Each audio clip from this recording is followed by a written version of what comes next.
आप रिटायर भी हो गए हो, लेकिन उसके बाद भी अगर आप आतंकियों के खिलाफ इस तरीके से ऑपरेशन चलाएंगे तो हम आपको छोड़ेंगे नहीं। ये एक बहुत बड़ी खबर हम आपको बता रहे हैं और बहुत बड़ा सवाल भी है। और ऐसे वक्त में जब एक एक करके आप देखिए कि इनका खात्मा हो रहा है, हमारे जवान पूरी तरीके से वहां पर मुस्तैद हैं, आतंकियों को चुन चुनकर मार रहे हैं, लेकिन उसके बाद भी उनकी नापाक हरकतें। और इसी का एक और बड़ा उदाहरण है कि बारामूला में रिटायर्ड एसपी मोहम्मद शफी की मौके पर यहां पर मौत हो जाती है, क्योंकि उनको गोलियों से यहां पर भून दिया जाता है, उनकी गोली मारकर हत्या कर दी जाती है। रिफत हमारे साथ जुड़े हुए हैं, रिफत का एक बार फिर से हम रुख करेंगे, लेकिन तस्वीर जरा आप देखिए। कश्मीर जोन पुलिस की तरफ से जो ट्वीट किया गया है एक बार फिर से आपकी टीवी स्क्रीन पर है।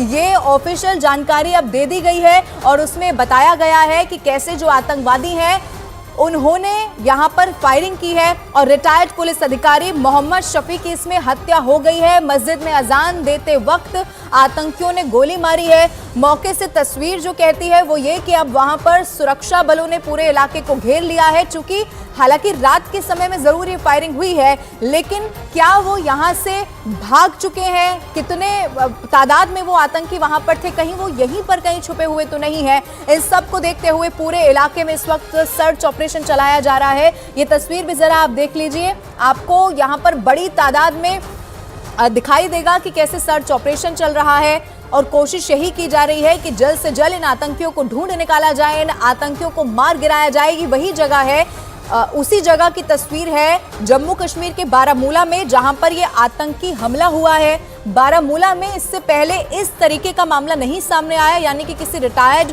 पुलिस अधिकारी की हत्या कर दी गई हो, जैसा रिफत भी मेरे सहयोगी बता रहे थे।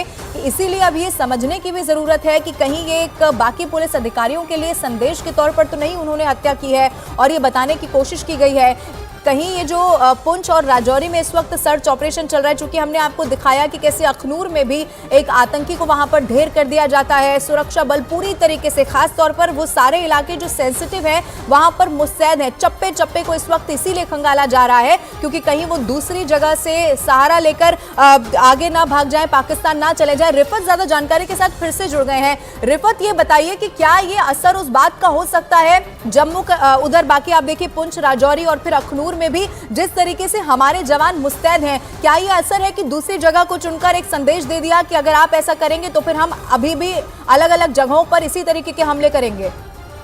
देखिए, कहीं ना कहीं मिलिटेंट जो है अपनी प्रेजेंस दिखाना चाहते हैं, कहीं ना कहीं वो ये दिखाना चाहते हैं कि हम एक्टिव हैं, हम कोई भी हमला कर सकते हैं। और ऐसा मैंने कहा कि कश्मीर में जो है साफ टारगेट आजकल नहीं मिल रहे हैं।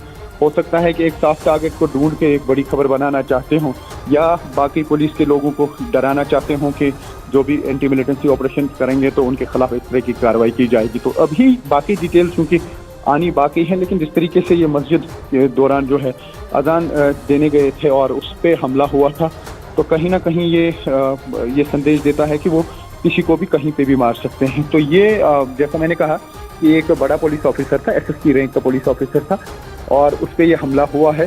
तो कहीं ना कहीं मिलिटेंट जो है ये प्रेजेंस दिखाने की कोशिश कर रहे हैं, खबरों में रहना चाहते हैं और ये दिखाना चाहते हैं कि वो कहीं पे भी हमला कर सकते हैं। जिस तरीके से आपने पुंछ की बात की, तो वहाँ पे आर्मी पे अटैक किया गया और उसके बाद मिलिटेंट भागे और एक बड़ी खबर बन गई।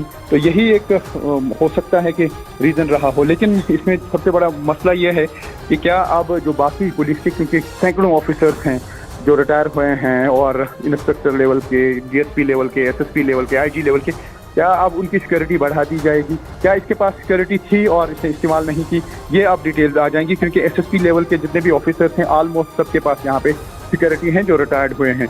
तो क्या इनके पास सिक्योरिटी नहीं थी, इनको सिक्योरिटी कवर नहीं दिया गया था, या उन्होंने मजबूरी नहीं समझी थी उस एरिया में सिक्योरिटी की? तो यही वजह हुआ कि इसको जो है टारगेट बनाया गया। और रिफत, जो ये बारामूला है वो लाइन ऑफ कंट्रोल के पास बसा हुआ एक जिला है और इससे पहले भी जो घुसपैठ की कई सारी खबरें हैं वहां से सामने आती रही हैं। लेकिन अब आप ये बताइए कि क्या वहां पर भी ऐसे जंगल है या ऐसी गुफाएं हैं जिनका सहारा लेकर वो कहीं छिप जाते होंगे और रात के अंधेरे में वो इस तरीके की वारदात को अंजाम दे देते हैं? जी बिल्कुल, जो गांटमुला एरिया है ये शीरी एरिया में पड़ता है, या हम समझे कि उड़ी एरिया में पड़ता है। उड़ी जो है लाइन ऑफ कंट्रोल के साथ सटा हुआ एरिया है और उस पूरे एरिया में जो है घुसपैठ की कोशिशें होती रहती है, मिलिटेंट की प्रेजेंस रहती है।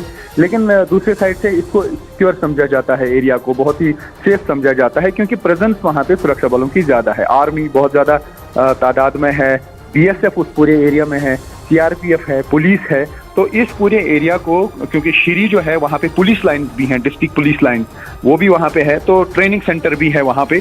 तो ये समझा जा रहा है कि खास तौर से उड़ी से लेके बराबर बारामूला टाउन तक जो है चप्पे चप्पे पे सुरक्षा बल तैनात रहते हैं। तो इस बीच अगर इस तरीके का अटैक हुआ तो जाहिर सी बात है कि जो बाकी वहाँ पे पुलिस के अधिकारी होंगे या रिटायर्ड आर्मी के लोग होंगे तो शायद वो इनसिक्योर फील करेंगे। अब देखना होगा कि उनके लिए क्या स्ट्रेटजी बनाई जाएगी, क्या एडवाइजरी जारी की जाएगी।